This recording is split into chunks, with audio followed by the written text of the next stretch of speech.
Welcome back to the Going for Doof Podcast. I'm Mr. Magnuson, live in the Frothy Monkey in downtown Nashville, joined by Cody Kugler. Cody, how you doing today? Happy Labor Day, by the way. You don't have to deal with any. It's a great Labor Day. So that's a good day. Yeah, it's a great day. Don't have to worry about that till tomorrow. I haven't seen any boxes out on the side of the roads. I heard you had a nice weekend up there. I've been in Nashville since Thursday, so it's been. It actually has been. Saturday, it was supposed to be just a high of 70. I think it popped up to a high 80. It was pretty nice. It wasn't. They had music on the dead and all that stuff. And, yeah, it looked nice. Good weather. Kind of what you need right now. Yeah, it's holding on. Tail end falls here. Exactly. Yeah, it's kind of like my health. It's holding on. Day by day. It's day by day. My lifespan's in the August of summer right now, you know. Try to bump that back up to midsummer. Hoping for an Indian summer in September. So, obviously a monster football weekend. Great weekend. Let's be candid. Topher's national championship picks are like gone, dead. DOA on arrival. Let's start with high school, though. Yeah, we'll start with high school. College is just a free agency mess. Yeah, it is. It's like a disaster. High school, Nagani won. They beat Marquette. Nagani's just really good. I got some eyes on that game. They're just really good. You know, the Waterman kid's legit, probably the best quarterback they've had a while. The thing with Nagani that bothers me a little bit is their injuries, especially at the running back position. Possibly, but I mean, and the thing is like the Delangelo kid's their third string running back. I'm like, really? Yeah, I know. That's when you know. He'd start on every team in the UP. You know, it's like dream team anywhere else. Yeah, exactly. I mean, if he's at Ishpeming, he get 37. No, it's impressive for the depth, the amount of depth. And I mean, I wish the running back room gets healthy quicker rather than later. I mean, nobody wants to see injury prone, especially in high school. You don't see that. A lot of kids up here make it to the next level. So hopefully that injury bug reduces soon. Yeah, and that's the thing. It's like when you have teams like that, or are elite from a talent standpoint. I think they're very well coached. I like Jeff. I like his staff. You don't want him to have a season riddled by injuries with the potential to make a run to a semifinal or something's all there. It's there for them. You got to figure it out. You're absolutely right. Ishpeming's just young, little. They're just young. You ref that one. You go ahead. I was very impressed. It took 3 drives. Ishpeming got the ball. Turnover on downs. They weren't ready. They weren't mentally ready. Then the first offensive play was a long pass for a touchdown, and it kind of really silenced the stands and everything like that. And they struggled on the next drive, and then after that, the pads just changed. They just started cracking, and I know they're young. I understand that, but how many times did they get stuffed inside the 5? Twice, I believe. Yeah, they had 2 good drives watching the film. And they had a holding call late in the game that really killed them. I did not. Johnny did. But it was, I mean, you can tell that the coaching staff, and I'll give a shout out because I know he's my lineman coach, Brad Wilginen. I mean, when it's all said and done by the end of the year, and if you were to watch just that game, and if you were to just skip through the whole season and watch the last game of the year, I'd guarantee you're going to see a different Ishpeming team that's experienced with their youth. I mean, their pads are... So if they play this game in Week 9, they win this game? They win this game in Week 9. And I'm not saying that as a homer. I'm not saying that as an ex-coach from there. I mean, you could just tell that they're figuring things out. They got to separate the carries a little more between their backs. But they're a formidable team that I truly believe is just going to get better week by week by week. And they have a tough one next week with Crystal Falls. Really tough game. I mean, that's a tough game. Yeah.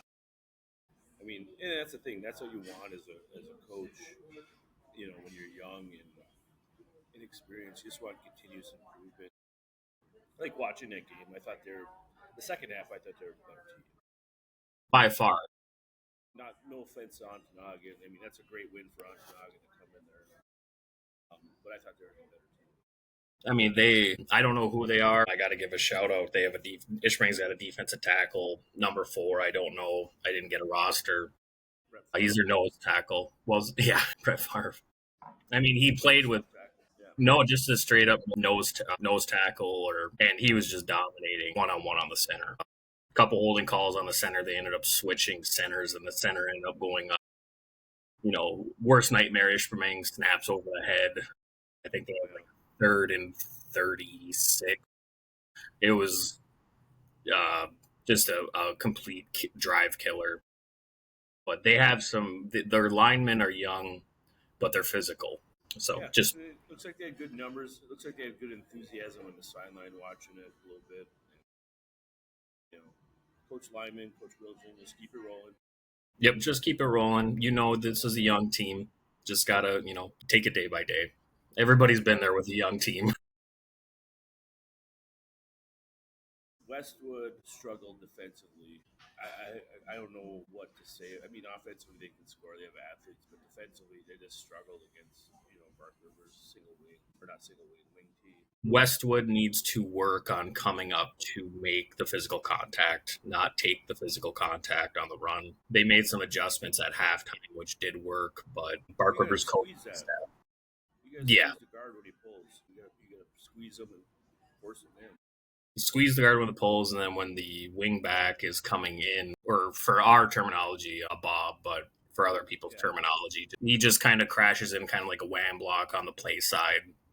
Right. To get more separation, and I don't think Westwood really got that. Well, they're in a understanding. I mean, to each their own as far as coaching mechanisms, but to be in a 40 against wing T is not. Usually it's a 50 with cover 3.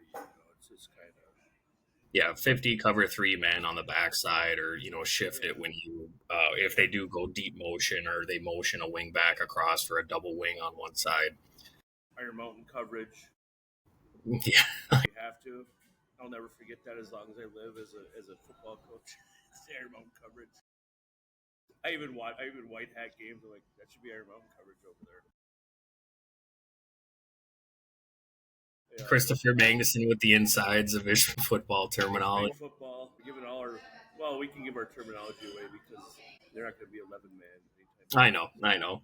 But the big thing with Westwood, and I didn't look at the stats, but I firmly believe they did not hand the ball off to their running back once in the second half. Yeah, that's right. So, I mean, I understand your bread and butter is Marta at quarterback. He's mobile, he's agile, he can make big plays. Obviously, it was a 52-38. But you notice Bark River is just taking an extra step and another extra step back in coverage because they just know what's going to come. I mean, you got to throw in a couple of runs to balance out that offense. And I'm not saying you just have to hammer it, run it. It's just like, a couple of plays or a couple of design quarterback draws or, some anything. It seems like there's a little panic when you fall behind like that. True. Like when we coach basketball, I always tell my kids, there's no 20-point shot out there. You guys think there's a 20-point shot? There's not a 20-point shot. And I think that's kind of similar to Westwood's offensive strategy once they fall behind. Yeah, just the two things is that I got out of it. And Westwood can be good as long as the injury bug doesn't hurt them. They're very thin on numbers. Just incorporate the run a little more. And then your defense has to attack.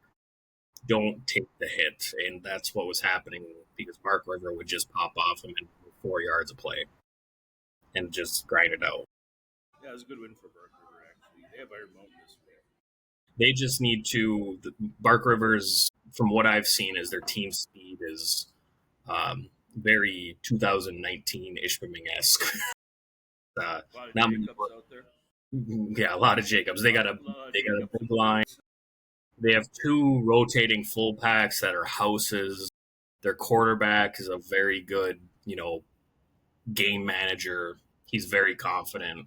It's just they just don't have much team speed. So just got to work out that. But overall, as a team, Bark River, I was very impressed. I did see Bark River's old coach help out this new coaching staff. Actually got to talk to him for a little bit. Stenberg? Yeah, Stenberg. It was actually funny because it was like we switch on sideline. The game? I ref that. You ref? Huh? You I ref? ref that. Yeah, I ref that. So Barry got the sprinklers at your game? Yeah, no, I was two. I was two. It was let's see, right on a kickoff. Mark and me moved up because both of them were just doing onside kicks. Yeah. Then all of a sudden, I go, if I were to walk 2 more inches, I would have got soaked. And then all of a sudden, the sprinklers came out and Barry got one. Barry got it right in the ear. Barry even said he's in his 20 plus years of reffing, that's never happened. So that was kind of odd. I didn't realize you did the game. Yeah, no, it was a good game. I'm actually very impressed. Huh? You made more money than I did last weekend. It was a good week. It was a good week. Tremendous week. But I'm very impressed actually with all of the teams that I had reffed. Not one false start, not one encroachment, and typically you get those at the beginning of the year. But both teams are very good. The only issue is Westwood's receivers need to understand the formations a little better. They kind of look like some chickens with their heads cut off, trying to get in the right formations. My Eskimos won. Beat Kingsford. They're my team now. I'm on the wagon. Billy Lamb just runs the ball. Just runs the ball. Chew clock. Yep, chew clock down 18-7. Runs the ball. Scores 2 touchdowns in the second half. Wins 21-18. Yeah, I just like how they know who they are. That's the thing I love about it. Like they know they're not going to get 4 wide against Detroit Cast Tech, and chuck it around. What is their offense? Huh? What is their offense? What is their offense? It's like an Ishpeming kind of. It's like old school Ishpeming a little bit. Like direct snap or just under eye? Direct snap. They have the kid that's really good. His dad was a really good athlete back in the day. The year older than I am. But yeah, they stayed true to their colors and grounded out against Kingsford. That was impressive to me. Good for them. Good for Escanaba. Good win to start with. It is a good start. You know what a team that impressed me the most, though? Iron Mountain. Who's the coach? It is Kyle? Okay. Kyle's the coach. Yeah, Kyle's the coach. Yeah, they put up 41 against Houghton. 41? They won 41-22 against Houghton. I was like, what? That's impressive. It was weird. It was like 2 weeks ago, I was trying to find out online. I was like, who's the coach? And there's nothing. There's no news articles at the time. And I was like, I don't even know. I went on Iron Mind Daily News, and all of a sudden, I went on their website Saturday morning at the airport. Or no, I was down here Saturday. I was like, oh, Kyle Johnson's the coach. Oh, they won. Yeah, so he knows. Oh, he'll be done coaching by the time he's 32. If he's got double duty. Football, basketball, absolutely. I mean, it took. I know Houghton lost their coach, but still, though, I mean, you and I have refed Houghton's JVs the last couple of years. They're pretty good. They're pretty athletic, tall, long, copper country kids. Yeah, for Iron Mountain to lose basically their whole team and beat them was kind of impressive. Because even, I mean, their JVs were B- when I refed them last year.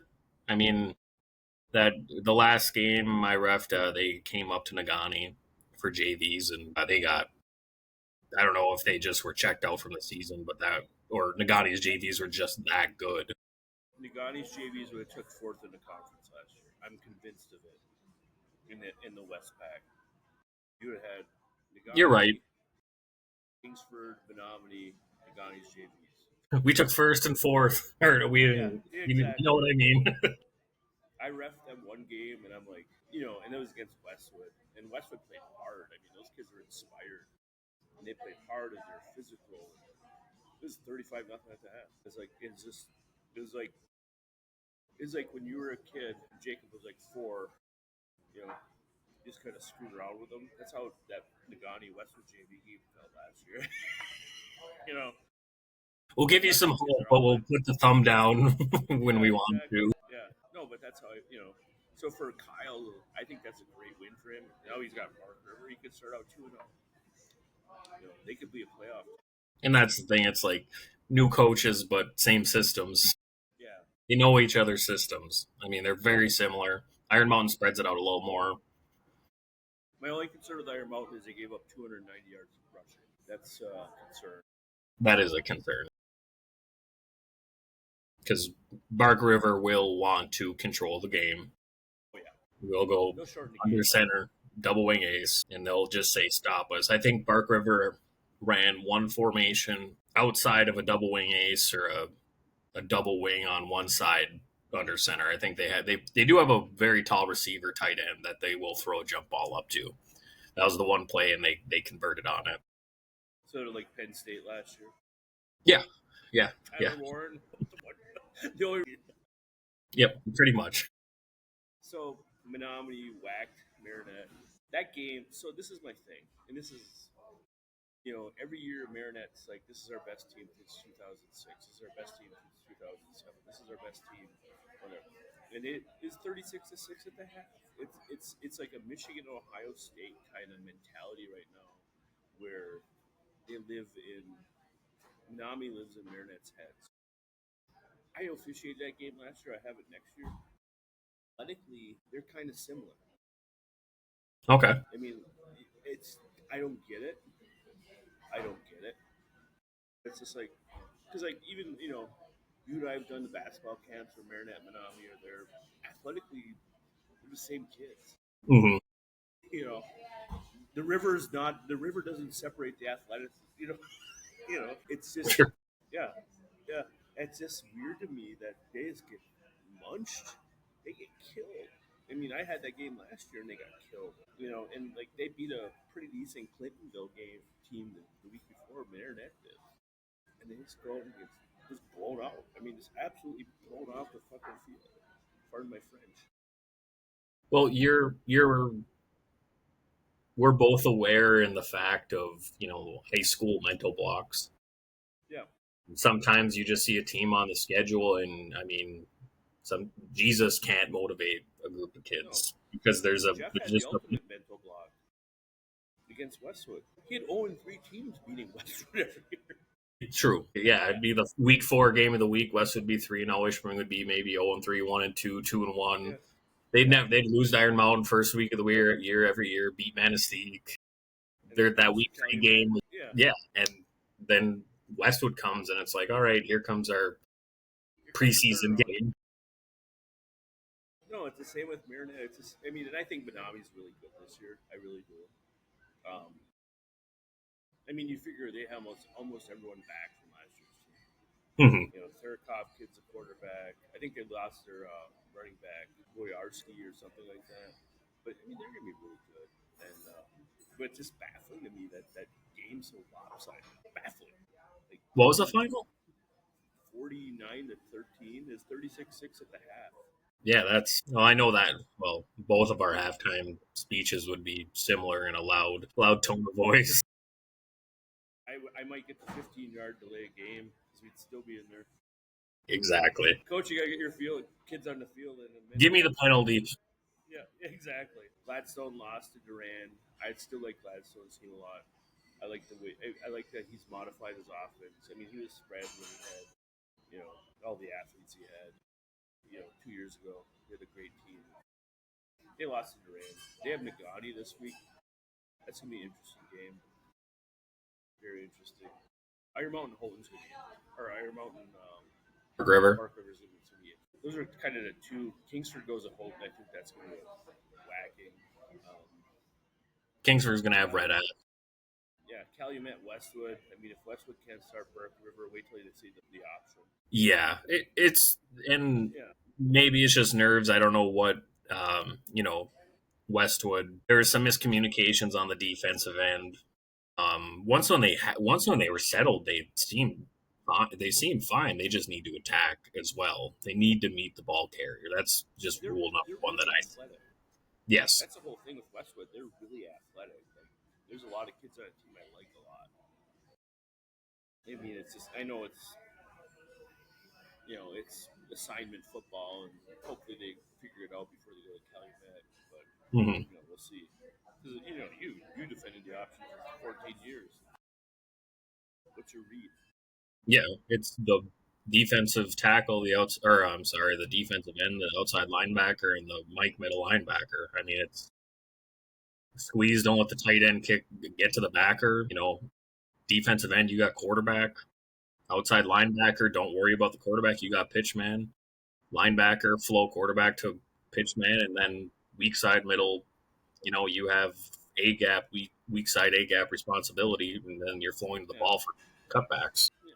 Yeah, and if you're the defensive end and they double the tackle, the options coming. Yeah, if they just power read it, you're the read guy. Yeah, if you're not getting blocked, there's a reason you're not getting blocked. Yeah, you're the read guy.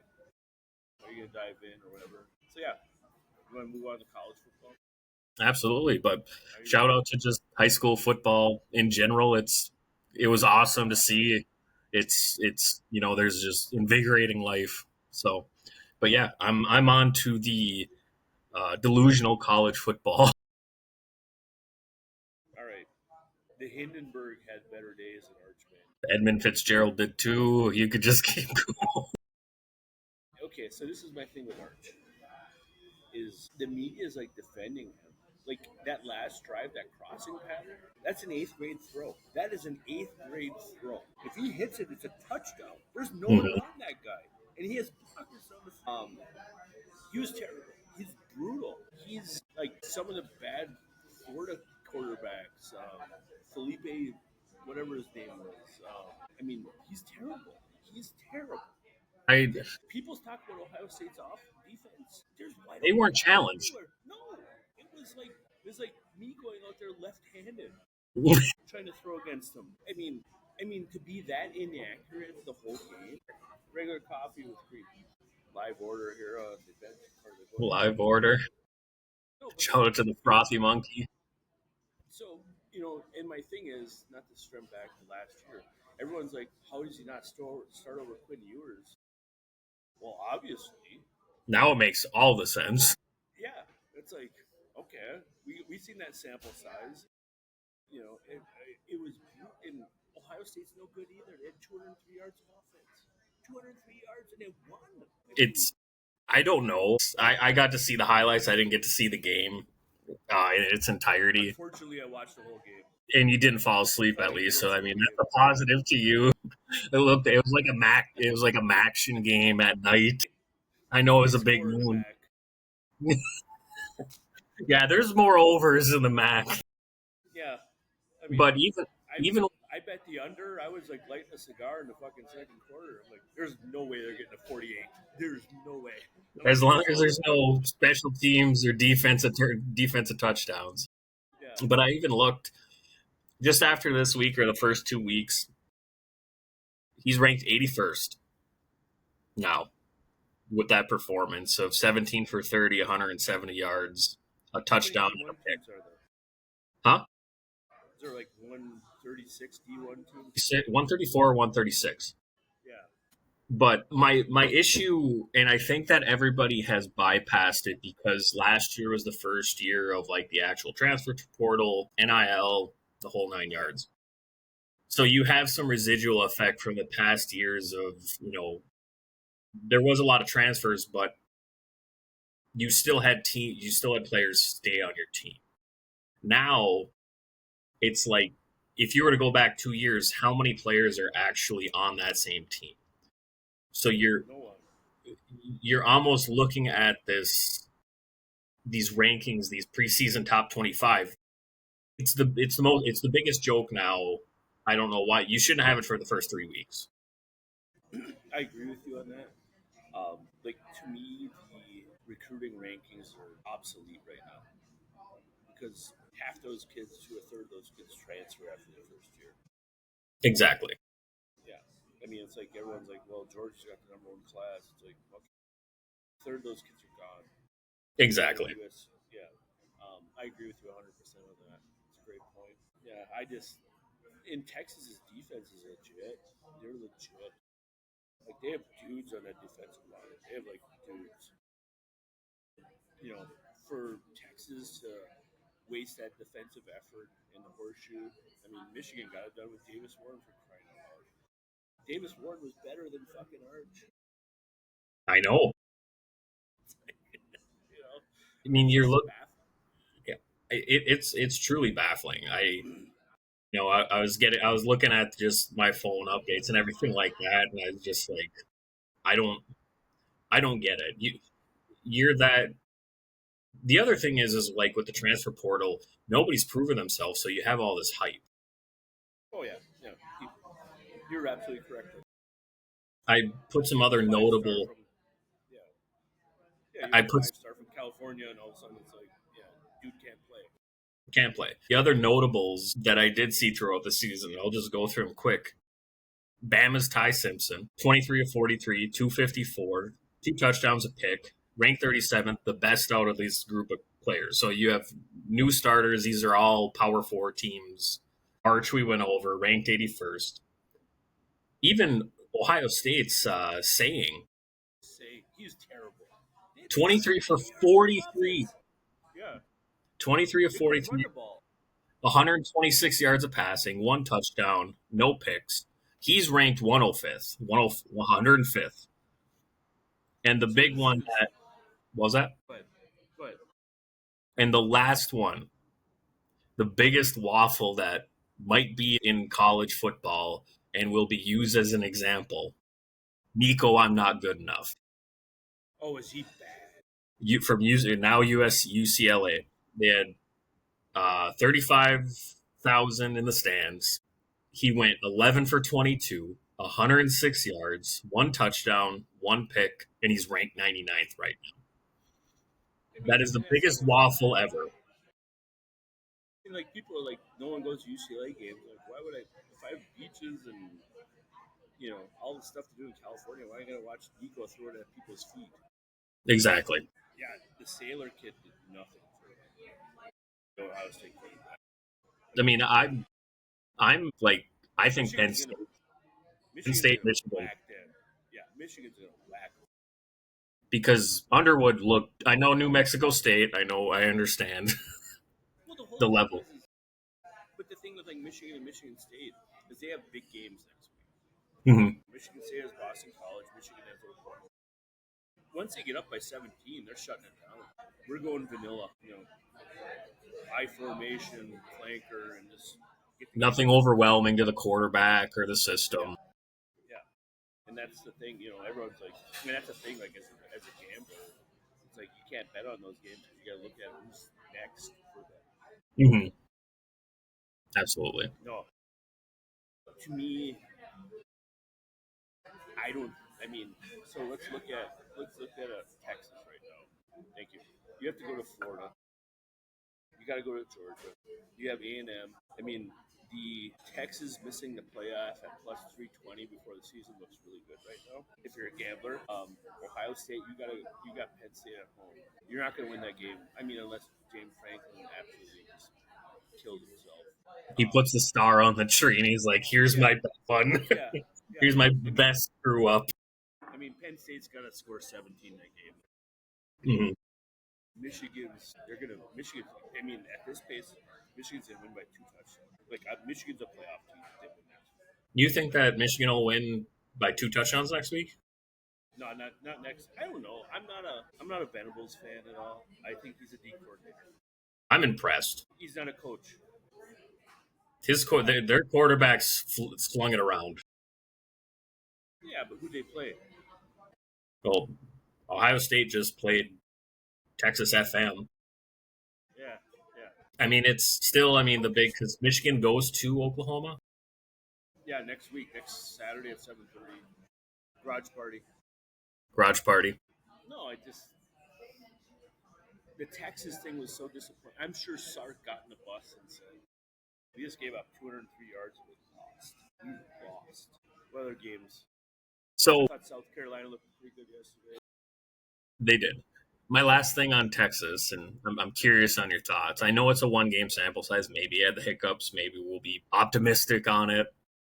If he has another dud, it's not if, it's when.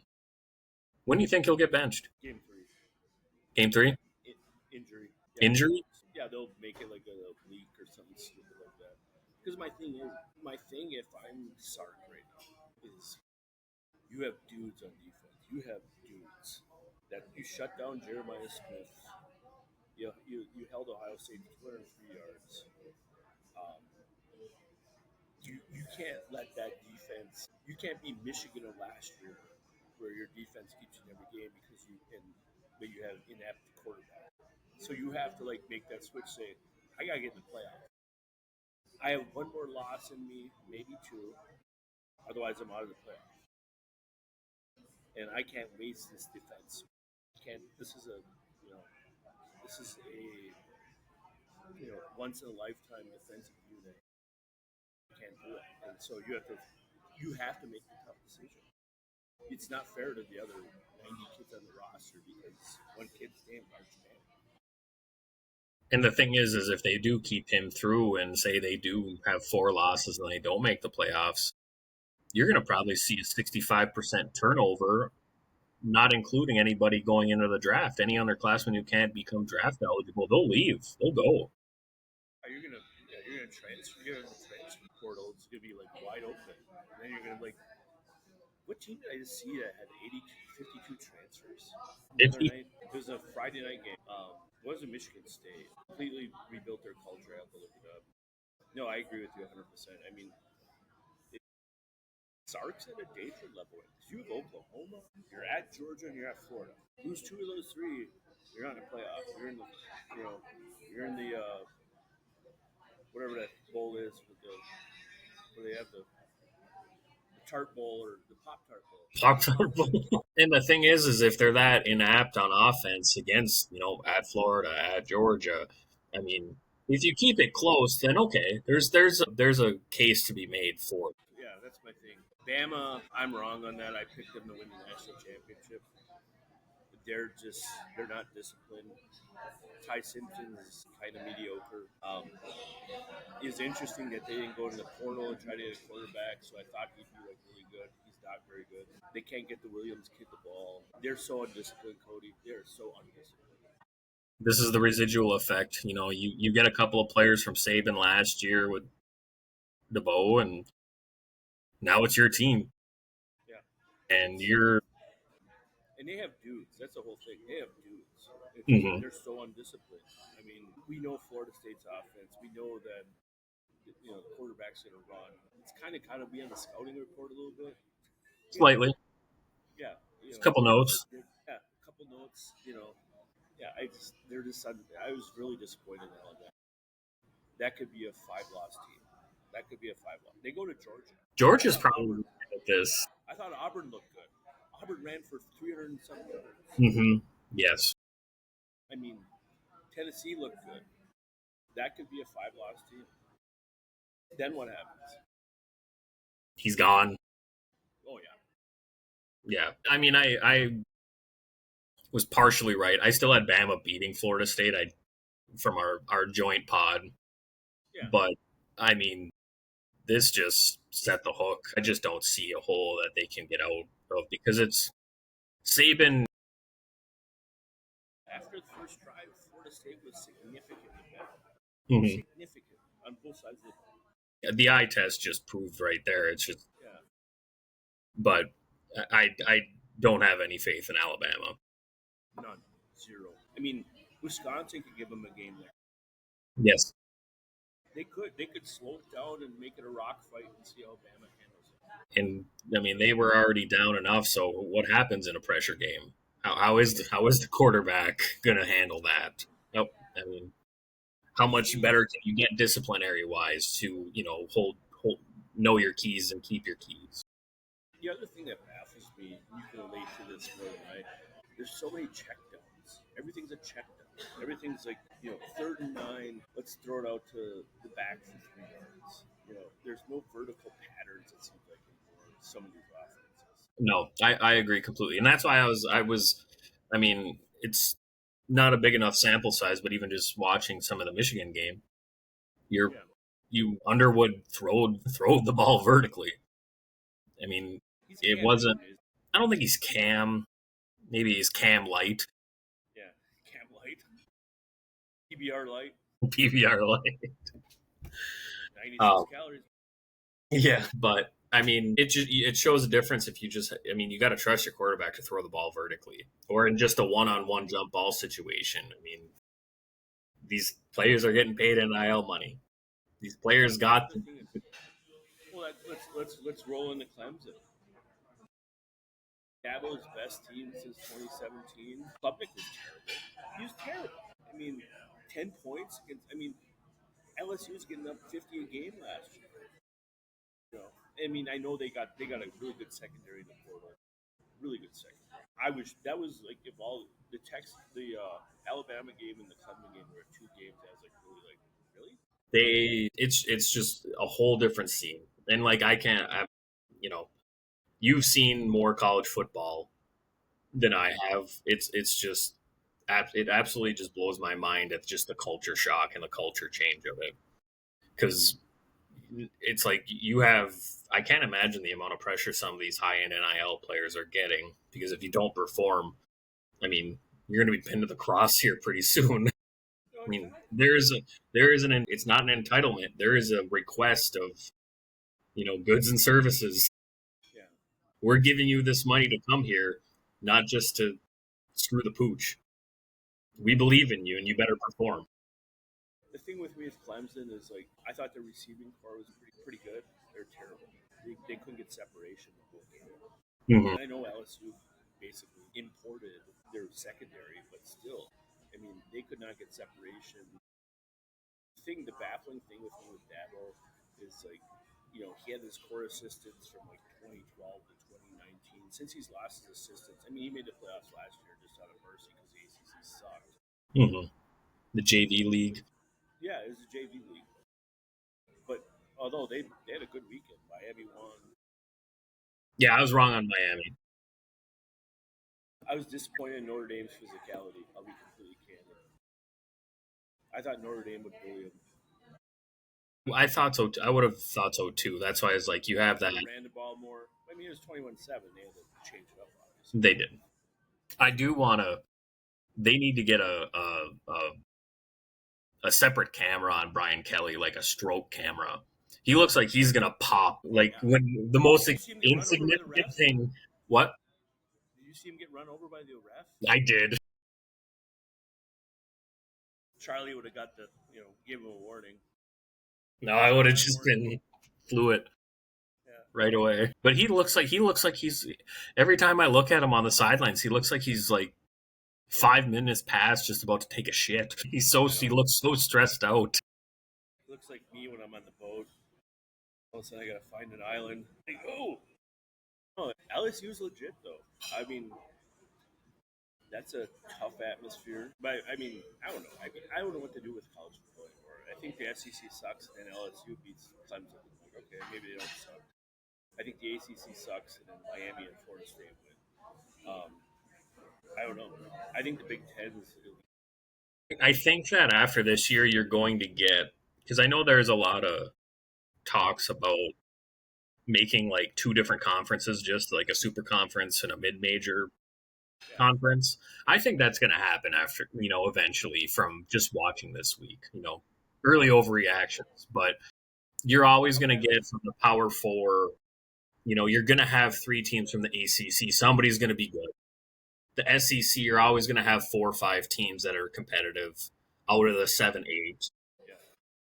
Big Ten, same thing. So it's just kind of like a circular door. Some teams might be lower, but there's always going to be, talent that comes in, whether it's recruiting, transfer portal, and it's just, how good are you as a recruiter, and how big are your pockets? And unfortunately, that's where we're at now. So does Josh Heupel make a commercial? I can save $10 million and get a better quarterback. Yes, you should. Everybody should sign that petition. I mean, how? I think he's going to be on like State Farm or whatever. Not only did I save $10 million, he's going to be on the next Doge team. I know how to save money and still print. I mean, I know it's week 1, but what a win for him and what a loss for UCLA. He was terrible. He was Arch. He was West Coast Arch yesterday. Nico was. West Coast Arch. He was terrible. It just, I was wrong. I will admit I was wrong. Miami's receivers. Georgia must not have had any receivers last year. I must have misread that They had a bunch of McConkeys. That's all they had. because some of the catches they were making, I mean, Carson Beck just had to get into the vicinity. That touchdown on like 3rd and goal, that was impressive. Notre Dame could start 0-2. They have A&M next. Was that at Notre Dame? Last year was that A&M? Notre Dame, yeah. My national championship picks are in the trash right now. Trash. We'll revisit it mid-season because I'm pretty sure you're not the only one. I'm not the only one. Everybody's just like, we'll go with old reliable Texas, this, that, the other thing. You're like, oh, these quarterbacks suck. Yeah, Bama and Notre Dame's going to be in the Pop-Tart. That toaster's going to have more action in that game. Exactly. One more thing before we go to the pros. So I watched Georgia Tech and I watched Auburn on Friday night. I love like the re-emphasis on the running game. Like Auburn was like Ishpeming in 12. It was awesome to watch. And same with Georgia Tech. And I think, it's like, go ahead. Or I just believe that with the transfer portal, and now it's like you have this year, it's not going to get better from the quarterback transfer portal. Like I truly believe you need to reevaluate your offense. And what's better than reevaluating your offense than not giving your quarterback that much, power than just running the ball, having a solid fundamental offensive line, being able to control the game, and having a good to above average defense, which could be an equation to make it to the college football playoff. Like, I think Auburn's going to be better than people. I thought Jackson Arnold was awesome. Mm-hmm. I mean, the decision making was great. Yeah, quick and great. Every read was, they ran for 307 yards. And I thought, Haynes King's Haynes King. He's kind of like Favre 2.0 to me. He's like kind of a man crush guy. He's so tough. He's just so tough. But I love because like we went from the stage of college football as like everyone ran their own shit to pro formation to read option, trying to get everyone to pack their stats. And now we're kind of back at like we need to run the ball. Yes. To be successful. And I have no issues with that whatsoever. No, like Auburn, it's like 3rd and 7.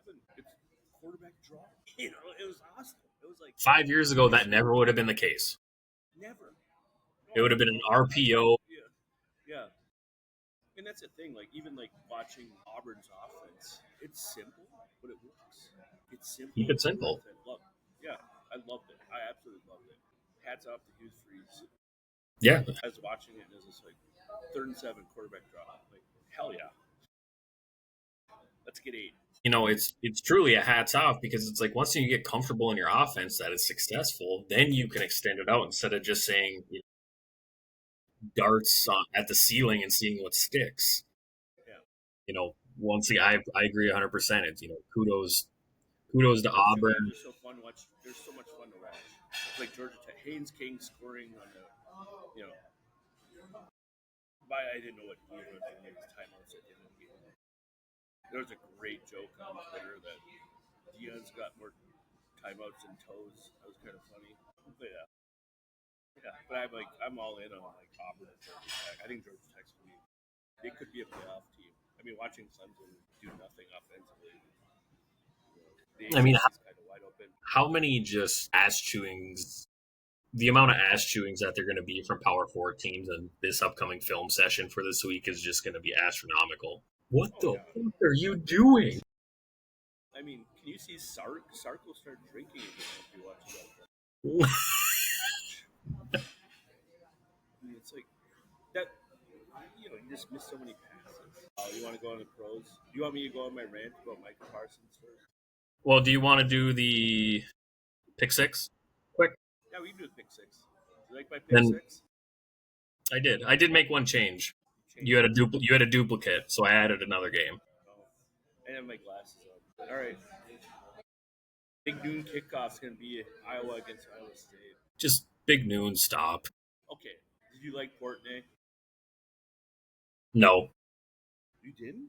No. I thought him singing Hail to the Victors was the funniest thing I've ever seen.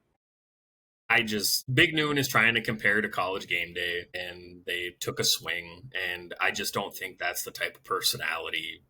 A little arrogant, and obviously, I like Big Noon. I like Brady Quinn. I like her. well, that's the thing is like do it your way. Don't compare. You can never compare to College Game Day type of deals. All right, Iowa State. Who you got, Code? Iowa State. I got Iowa in a slugfest. Take the under. Under. Under. What about you? Iowa State. Iowa State. I like Matt Campbell. I thought that was a good win for him overseas. He gets 2 weeks to prepare for this game. Mm-hmm. Yeah, give me Iowa State. Vanderbilt, Virginia Tech. I thought they played well yesterday. I defensively, they're pretty good. I thought defensively they're really good. I think South Carolina's really good. I think that's like a 9 seed playoff team.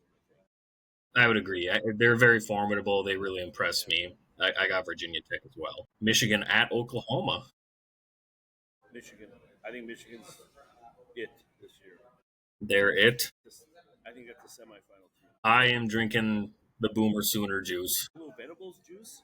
I am. I like that. How much does he think he has carrot juice every morning? That dude's ripped. Yeah, there's no carbs in that diet. There's no nothing. It's juice and does the stairs. Yeah. Steps at Oklahoma. Carrot juice does the stairs. I'm impressed. Their defense is good. Their quarterback impressed me. Yeah. And it's at Oklahoma.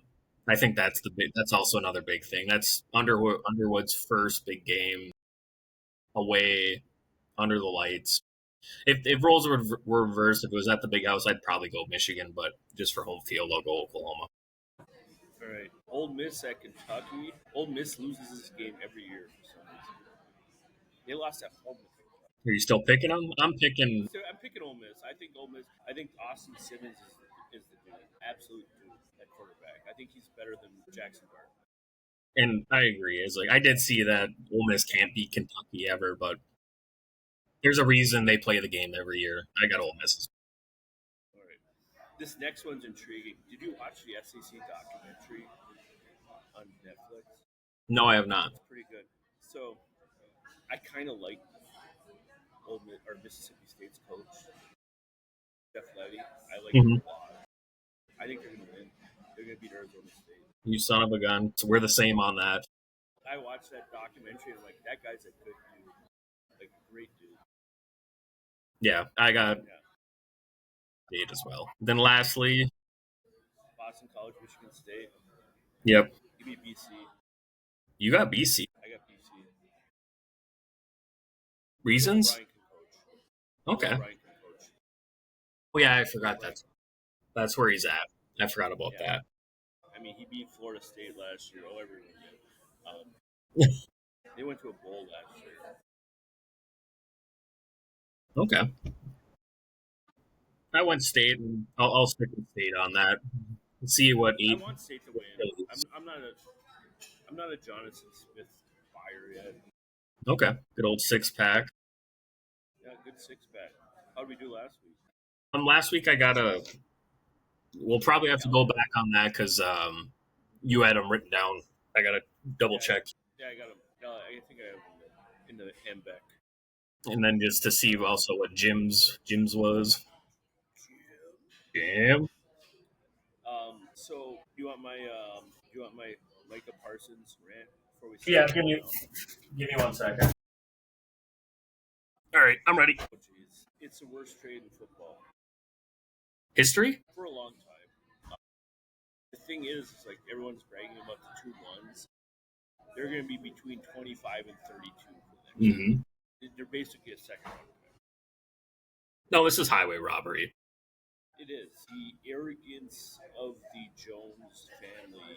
I mean, in my opinion, I'm wrong a lot, Micah Parsons is a generational athlete. Like Lawrence Taylor, that type of athlete. Yes. And you just gave him away for 2 seconds as a Washington defensive tackle. Yeah, I believe Kenny Clark is in his contract year. Yeah. So he's going to be released. Yeah. But just like the fact that you can't negotiate this contract, you can't show him some love. The fact that you paid Dak Prescott, who's won a playoff game in his life, it's just sad. It's a sad day for the Cowboys. They're gonna win like 3 games this year. I disagree. I was doing that NFL.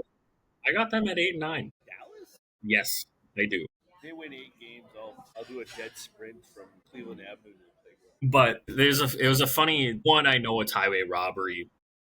2, I thought it wasn't real because of how much of a highway robbery it was. I mean, you look at some of the. I mean, San Fran traded for Trey Lance with 3 firsts and a third, unproven. I mean, you're looking at this as like I can't even say this is Christmas because Christmas comes every year. Green Bay doesn't do this ever. And that's the other thing is like Green Bay is so out of their comfort zone doing this. Green Bay never makes that trade. So it makes a lot of sense here when I was reading everything. So Green Bay's new president policy Is the No, I just wanted to give my courtesy for the highway robbery from Dallas. you should wear a ski mask. That's what you should wear.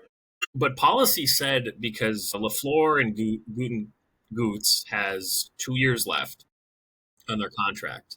Policy said in an interview that he is unsure if he is going to re-sign those 2. Now, I know LaFleur doesn't have any say in the transactions and the moving of the roster. I think Goots was like, I need to get this done to show and to stay. And, I mean, he hit it out of the park. This is the 3-wood over the water. This is Tin Cup. Yes. Yes. Another ball. Yeah. And the last thing that I think is just very weird in how the NFL works. So there is in NFL history, there's 2 players in the first 4 years of their careers who has registered 12 plus sacks in a season. Reggie White. Okay, I was just about to say, you want to take a guess on who the first one is? Do you want to take a guess? Nope. Who's the other one? Micah Parsons. Oh yeah. I mean, and that's what I said. He's a generational talent. Exactly. It's not like you're trading average. This isn't Julius Peppers. This isn't. No, this is not Julius Peppers. I know people are saying it's like, oh, we got Julius Peppers. This isn't even close to the comparison of the acquisition. It makes their defense legitimate for 5 years. Yes, I mean because you have the game plan. You now have, and the thing that people don't realize is, what are you going to do if you double team Micah Parsons? I know that Kenny Clark's gone, and I know that their interior defensive linemen are tough or young, but Rashawn Gary's on the other side. Exactly. He's not. I mean, he is a B+ edge rusher. He was never that main guy, but he, now that he's going to have a lot more one-on-one impacts, I mean, that pressure is going to be monumental. I mean, what's defensive strategy in the NFL right now? It's edge rushers and corners. Yes. Because you're defending against the interior is kind of like a muddled, unless you're playing San Francisco, they want to run it 50 times a game. But it's edge rushers and corners. That's what you draft. Green Bay is set for the next 5 years. And Dallas is terrible. I mean, just as a Packers fan, I haven't been this excited. Did you buy a jersey yet? A jersey. Come on. Are you still going to stick with your Samcon Gatto jersey? Yeah, absolutely. I mean, it's all... I mean, it's just such a seismic boom in the NFL. And for 2 first rounds, it just doesn't make sense.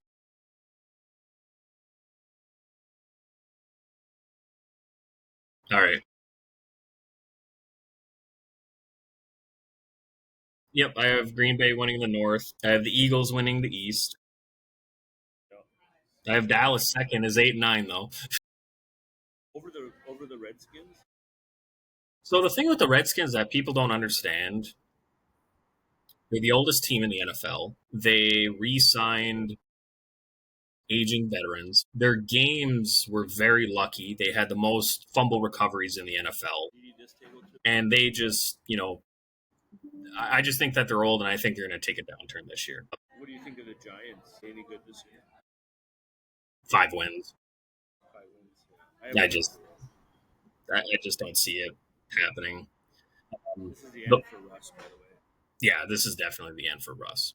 He's gonna be fourth team color analyst on CBS. Big Ten Network. He's gonna start at the Big Ten. He's gonna get The West, I have the Rams, as long as Stafford's neck is manageable, and then for the South, I have the Bucks. nice. What about you for the NFC? Packers, Eagles, Rams. I have the same as you.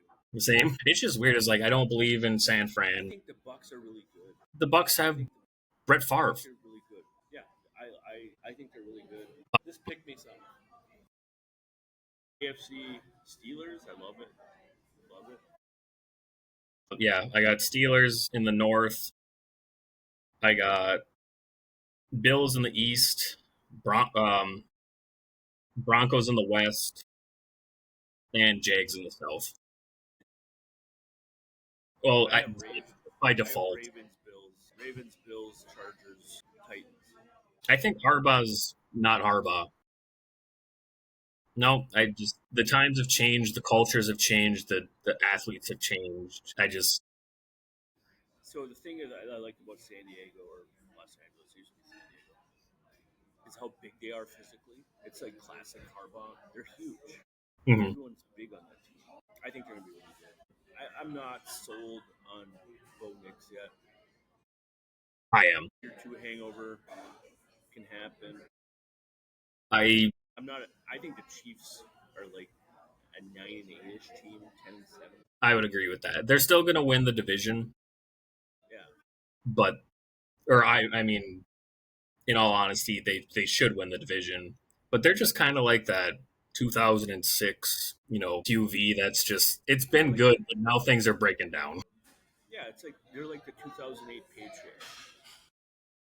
They had your run from 2001 to 2007. Like 2008, it just kind of collapsed a little bit. We still have some good pieces. You have Packers over Steelers for the Super Bowl? Yeah, well, that's my heart. That would be the biggest rating Super Bowl ever. And that's why it's like that's more of the appeasing Super Bowl.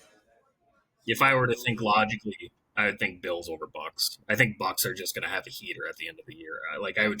I could truly believe that. What about you? I have Packers over Bills. Packers over Bills? See, I don't want Green Bay to play Buffalo. If they are, that is the one team. Yeah, but Buffalo has no receivers. That's my thing. That matchup fits Green Bay. True. You have a good point there. Yeah, Buffalo has no receivers. And you can unleash Micah, Rashawn Gary. All right, who you got for best over under? Best over under, Commanders under 9.5. The age, lightning struck a bottle, sophomore slump with Jaden Daniels. It just doesn't match up to the success that they'll have like they did last year. They also got hot at the end of the year. I thought they were, mid-year, they were dead in the water, and then they had the Hail Mary against the Bears. And then it just kind of switched. No, you're right on that. I mean, they kind of got a heater. You had the Lions, half the Lions roster. A quarter. Exactly. I mean, how do the Lions do this year? How do you feel about that? I got them in the playoffs. Yeah, I do have them in the playoffs. 11-win team. I think I had them at 10. I think I had Green Bay at 11. I had Detroit at 10 wins. What's your favorite over under? My favorite under is Indianapolis, 7.5. Their quarterback, it's just a mess. It is a mess. It's still Daniel Jones. I don't care what uniform you put him in. It's still Daniel Jones. Did you have an interesting over? My over is the Chargers at 9.5. I think they're going to be really good. My over, just weird. Patriots, 8.5. I think they'll get 9. I like the installation of discipline.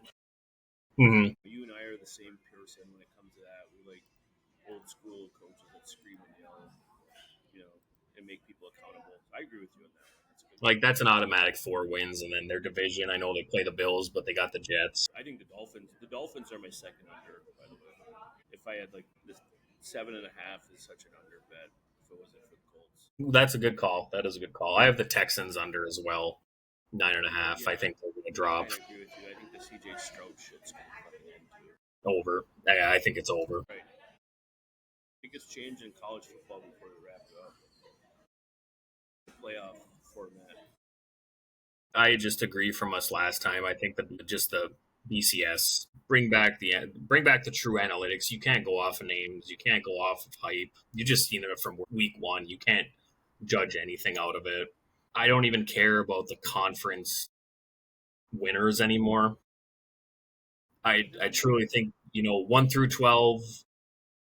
What's the strength of schedule at the end of the year? Because you can't even predict it before the year anymore. And then you just go week by week on that. That's my true thought on it. What about you? Home games for the second round. I would My agree to thing is that. if you're getting a 1 through 4 seed, and all of a sudden you have to go to Pasadena and play, to me it's ridiculous. You get to host that game. Oregon should have hosted Ohio State last year. Georgia should have hosted Notre Dame. Make it a home game. And then you're saying just the Final Four. Then you just rotate your Final Four. The other thing is to make it like geographically sound. Don't send Penn State and Notre Dame to the Orange Bowl. It's stupid. Send them somewhere more centrally located so that the fan base doesn't have to pay $6,000 to watch a football game. Yeah, and then you lose your fan base, and I would agree with that. Absolutely. Yeah, but that's my two changes there. And then have BCS rankings, obviously. Yeah, this committee thing. You're terrible. Yeah. All right. Final thoughts before we sign off? My final thought, I wish I would have placed my bets like Lee Corso, so shout out to Lee Corso. 6 for 6 on his college picks. Only one to pick Florida State. Picked Miami. I mean, just killed it. And then also just as a child, just going through childhood, that was his last college game day. He made that. He made it exciting. So shout out to Lee Corso. I agree with you. Shout out to Lee Corso. Shout out just to having football back. It's awesome. All right. I'll let you enjoy your Labor Day. Yep. You enjoy. It was nice talking to you. And we'll be uploading pod next week as well. Sounds good. Have a good one. All right. You too. Bye.